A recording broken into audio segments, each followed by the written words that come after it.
오늘 아침에는 말씀이 움직이는 인생, 말씀이 움직이는 인생이라는 제목으로 하나님의 말씀을 증거하겠습니다. 사무엘상에는 특별히 법궤가 등장합니다. 사무엘상의 주인공은 법궤입니다. 법궤 안에는 하나님께서 친히 주신 십계명 돌판이 들어있습니다. 즉 법궤가 상징하는 것은 당연히 하나님의 말씀입니다. 이 하나님의 말씀이 궤에 들어가서 그 성궤를 어깨에 지고 다녔습니다. 그런데 그 성궤가 움직이기 시작한 것은 엘리의 두 아들 홈니와 비느하스 때였습니다. 엘리가 너무 나이 늙어서 영적인 능력이 사라져 버리자 그 두 아들이 함부로 행하기 시작했습니다. 그 둘이 블레셋과 싸움을 하는데 계속 밀려요. 전쟁을 했는데 4,000명이 죽어요. 대패하고 나서 그들이 야, 성궤를 끌고 가자. 하나님의 말씀인 성궤가 가면 당연히 우린 이길 거야 라고 부적처럼 여기고 성궤를 끌고 갑니다. 그런데 그날 3만 명이 죽는 엄청난 패배를 기록하고 홈리와 비느하스 둘 다 죽습니다. 그 소식을 들은 엘리 제사장도 넘어져서 목이 꺾어져 죽었습니다. 자, 성궤가 갔는데 왜 져요? 성궤가 하나님 말씀인데 말씀이 갔는데 왜 집니까? 말씀을 부적으로 여겼기 때문입니다. 말씀의 능력도 말씀의 내용도 모른 채 그저 말씀이 있으면 이기겠거니 하고 나갔던 아니란 정신으로 그들은 졌습니다. 성궤를 빼앗겼습니다. 블레셋 지방에 7개월을 있었습니다. 그런데 그 법궤의 능력이 블레셋에서 나타나기 시작했습니다. 그래서 지난 5장에 어제 보시면 아스돗이라는 곳에 갖다 놨더니 아스돗의 신상인 다곤을 목이 떨어져서 그 신상이 괴멸됐습니다. 그리고 사람들이 독종이 나서 죽기 시작했습니다. 아스돗 사람들이 깜짝 놀라서 그 성궤를 가드로 옮겼습니다. 그런데 가드에서 똑같은 일이 벌어졌습니다. 가드 사람들이 야, 나 이거 싫다. 가져가라. 그리고는 그 엄청난 승전물인 성궤를 다시 에그론으로 옮기자 에그론 사람들이 난리가 난 거예요. 아니, 아스돗도 다 죽고 가드도 다 죽었는데 우리도 죽으라고? 안 돼. 그런데 안 돼 하는 순간 벌써 반은 죽었어요. 그러니까 에그론 사람들이 야, 이거 우리 옮길 게 아니라 돌려주자. 다 죽겠다. 돌려주는데 돌려주긴 하겠는데 억울하잖아요. 성궤가 이스라엘의 제일 큰 보물이라는데 그걸 가져왔는데 그냥 주긴 아깝고 그러니까 그들이 계획을 짰습니다. 야, 우리가 이거 진짜 이것 때문에 그런 건지 우연인지를 가리자. 그래, 가리자. 어떻게 가리냐? 새 수레를 짜자. 자, 새 수레는 만들어진 지 얼마 안 됐기 때문에 빡빡합니다. 힘듭니다. 끌기가 굉장히 힘들어요. 기존의 수레는 잘 굴러가지만 새 수레는 정말 안 굴러가요. 새 수레를 짜고 그 수레를 오늘 7절입니다. 새 수레를 만들고 멍에 메어보지 아니한 젖 나는 소 둘을 끌어다가 수레를 소에 메우고 그 송아지들은 떼어 집으로 돌려보내자. 그랬어요. 여러분, 멍에를 메어보지 않은 소가 멍에를 처음 메면 얼마나 아파요. 그러니까 진짜 매기 싫어할 거 아니에요? 거기다가 그 소들이 젖 나는 소예요. 막 지금 새끼를 낳았어요. 동물들이 얼마나 모성애가 강합니까? 아, 지금 새끼 낳아서 젖을 먹여야 되는데 가긴 어딜 가겠어요. 그러니까 아주 안 좋은 상황을 만들어 놓은 거예요. 빡빡한 새수레에 멍에 메어보지 아니한 소를 메고 그 소의 새끼는 따로 빼서 집에 가두고 그 안 좋은 상황을 만들어 놓고 자, 그 수레에 성궤는 실자. 이 성궤가 이스라엘 베스메스 쪽으로 가면 그 성궤가 싫고 소들이 가면 이거는 진짜 그건 능력이다. 이건 성궤 때문에 그런 거다. 그런데 안 가면 성궤에는 능력이 없다. 이건 우연이다. 그러니까 한번 실험해보자. 했어요. 그래서 9절에 보시니까 보아서 궤가 그 본 지경길로 올라가서 베스메스로 가면 이 큰 재앙은 그가 하나님께서 우리에게 내린 것이요. 그렇지 아니하면 우리를 친 것이 그 손이 아니요 우연히 만난 것인 줄 알리라. 이제 블레셋 사람들이 그 실험을 시작합니다. 그래서 10절부터 이어지죠. 전나는 소들을 끌어다가 수레를 메우고 송아지들은 집에 가두고 여호와의 궤와 금지와 그들의 독종을 형상을 담은 상자를 수레 위에 실으니 자 어떤 일이 벌어졌을까요? 최악의 상황을 만들어놨어요. 절대 가지 못하게 만들어놨는데 암소가 벳세메스 길로 바로 행하여 대로로 가며 갈 때에 울고 좌우로 치우치지 아니하였고 자 놀라운 일이 벌어지는 거예요. 절대 가지 못하게 만들어놨는데 이 암소가 대로로 좌우로 한번 치우치지도 않고 그 길을 가더라는 것이에요. 울며 울며 갑니다. 왜 울겠어요? 새끼 생각이 나니까. 그러니까 마음은 너무너무 아파 죽겠는데 가요. 이게 왜 가겠어요? 그게 말씀의 능력이에요. 하나님의 말씀이 그 가운데 임하면 그 의지를 이겨내더라는 것이죠. 그 의지를 이기고 그 마음의 생각을 이깁니다. 자, 그렇게 해서 벳세메스 경계로 갑니다. 그랬더니 13절에 벳세메스 사람들이 골짜기에서 밀을 베다가 눈을 들어 궤를 보고 그것의 보임을 기뻐하더니 7개월 만에 돌아왔으니 얼마나 기쁘겠어요. 여호와를 상징하는 성궤가 돌아왔습니다. 수레가 벳세메스 사람 여호수아의 밭 큰 돌이 있는 곳에 이르러 선지라 무리가 수레에 나무를 패고 그 소를 번제로 여호와께 드리고 자, 그 새 수레는 패서 장작으로 쓰고요. 그 소는 잡아서 번제로 드렸습니다. 이 부분을 많은 성서학자들이나 설교자들이 해석하기를 마치 예수 그리스도의 하나의 표적처럼 이해하는 분들이 많습니다. 성궤를 지고 벳세메스로 가는 이 암소 가면 뻔히 죽어요. 가면 당연히 죽는데 안 가고 싶지만 갈 수밖에 없어요. 왜요? 말씀을 지고 있으니까 그래요. 마치 골고다 언덕을 오르는 예수님의 마음이 이렇지 않았을까? 가면 죽어요. 100% 죽지만 그 길을 가야 돼요. 왜요? 말씀을 지고 있어서 그래요. 하나님의 영광을 드러내기 위해서는 그 길을 가야 됩니다. 그래서 예수님은 좌우를 돌아보지 않고 흐르는 눈물을 참으며 그 길로 올라가셨다라고 많은 분들이 이야기합니다. 그래서 예수님은 그 위에서 번제로 드려졌고 그분의 죽으심을 인해서 하나님의 진노가 그치고 모든 사람들이 구원을 얻게 되었다라고 말씀하십니다. 그렇게 푸는 것도 일리는 있는 것 같습니다. 그런데 여기서 우리가 더 주목해 볼 것은 이 암소를 미물이라도 움직여 가시는 하나님의 말씀의 능력, 거기에 주목하기를 원합니다. 그리고 블레셋 사람들은 하나님을 믿지 않습니다. 하나님을 믿지 않음에도 불구하고 성궤가 가지는 능력에 그들은 두려워했어요. 말씀의 능력을 두려워하면서 그들은 제발 우리를 용서해 주세요라는 뜻을 가지고 자기네 5 지역을 상징하는 금독종 5과 금쥐 5을 속건제로 드립니다. 속건제는 뭐 할 때 드리는 거죠? 내가 잘못했습니다 라는 표시예요. 그러니까 블레셋 사람들이 여호와의 신, 이스라엘 신 여호와에게 우리가 잘못했으니까 제발 좀 그만하세요. 미안해요 라는 뜻으로 속건제와 함께 그 성궤를 반납하는 겁니다. 하나님의 백성들이 말씀을 두려워하고 말씀의 능력을 믿을 때 이방인들도 그 말씀을 섬기게 됩니다.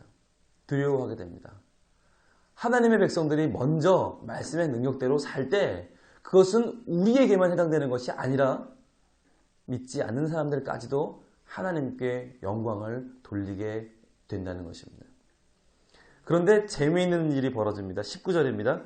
벳세메스 사람들이 여호와의 궤를 들여다본 거로 그들을 치사 5만 70인을 죽이신지라. 블레셋 사람들은 말씀을 두려워했어요. 법궤를 두려워해서 돌려보냈는데 벳세메스 사람들이 그걸 받아보니까 궁금했던 모양이죠. 호기심이 일어났어요. 그래서 과연 이 안에 뭐가 들어있을까? 한번 보자. 그리고 손대면 안 되는 성궤를 함부로 열었습니다. 그 순간에 하나님이 그들을 치사 5만 70인, 본문에 5만 70인인데 5만 70인 죽은 너무 많이 죽은 것 같으니까 5만을 가로로 해놨어요. 70인을 죽였다. 물론 숫자에 관계없이 그것을 열어본 사람들은 다 죽었다는 뜻이에요. 자, 호기심으로 하나님의 말씀을 열어본 사람들은 죽었다.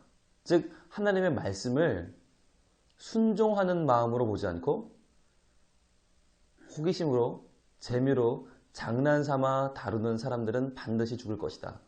하나님은 경고하시는 거예요. 법궤를 부적처럼 지고 나갔던 홈리와 비느하스도 죽었습니다. 법궤를 장난삼아 열어본 사람들도 죽었습니다. 법궤를 자기네 승년을 기념하는 기념품으로 갖다 놓았던 블레 사람들 죽었습니다. 하나님의 말씀을 잘못 따르면 죽습니다. 그러나 하나님 말씀에 순종하면 하나님 말씀에 이끌려가는 인생이 되면 그는 능력의 삶을 살 수 있습니다.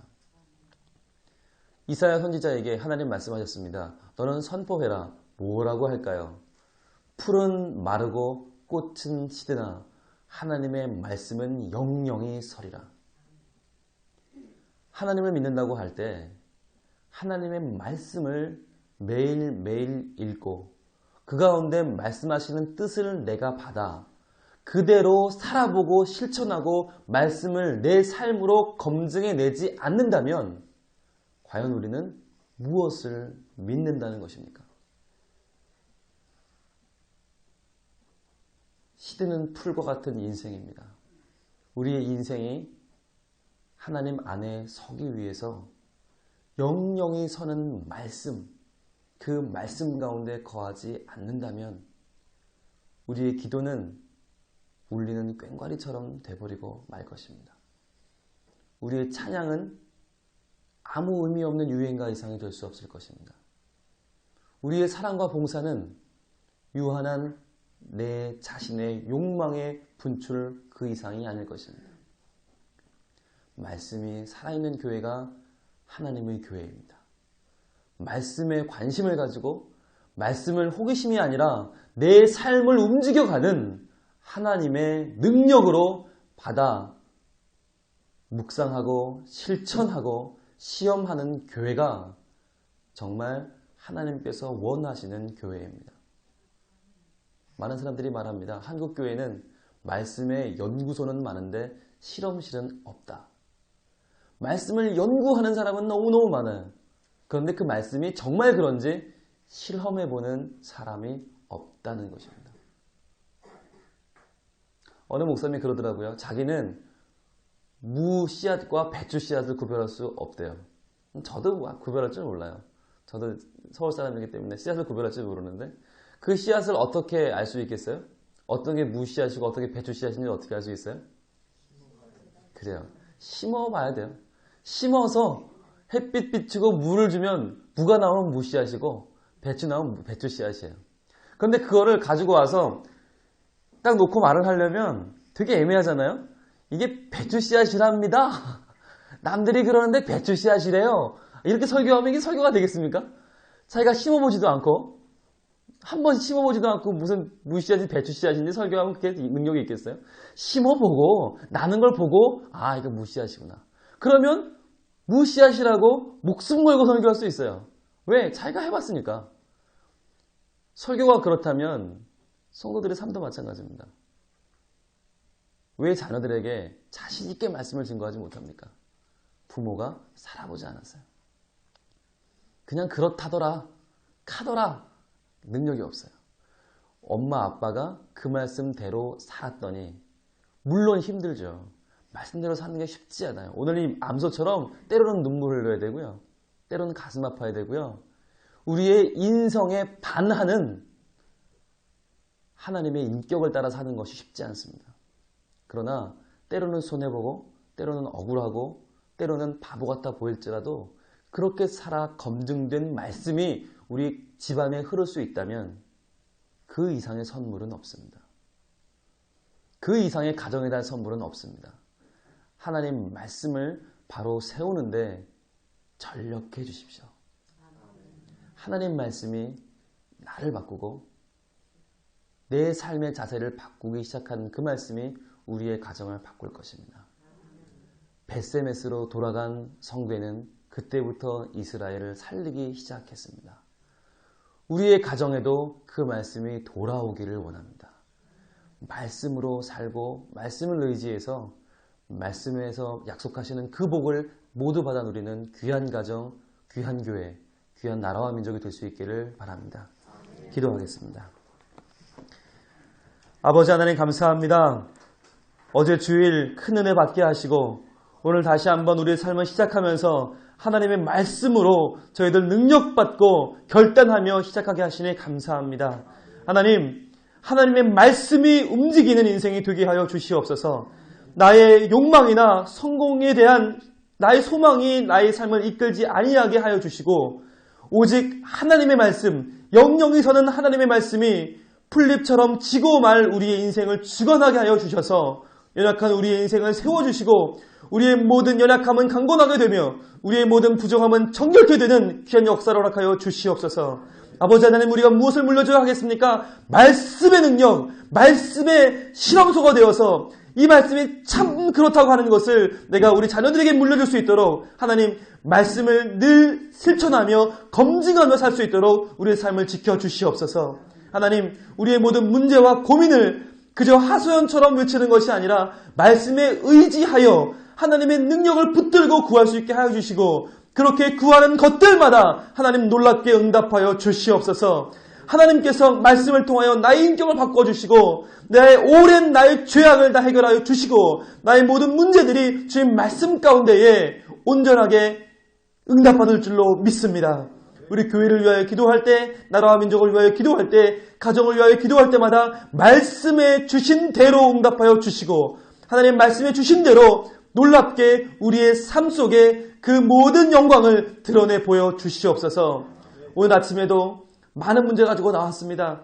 몸이 아파 고생하는 참으로 귀한 하나님의 영혼도 있습니다. 하나님, 마음이 아픕니다. 관계의 문제를 겪습니다. 물질의 문제를 겪습니다. 하나님, 자녀의 문제가 있습니다. 가족의 문제가 있습니다. 하나님, 이 모든 문제를 주님 앞에 내려놓을 때에 주님께서 듣고 응답하시며 평안히 가라 하시는 주님의 말씀으로 우리 마음을 채워 주시옵소서.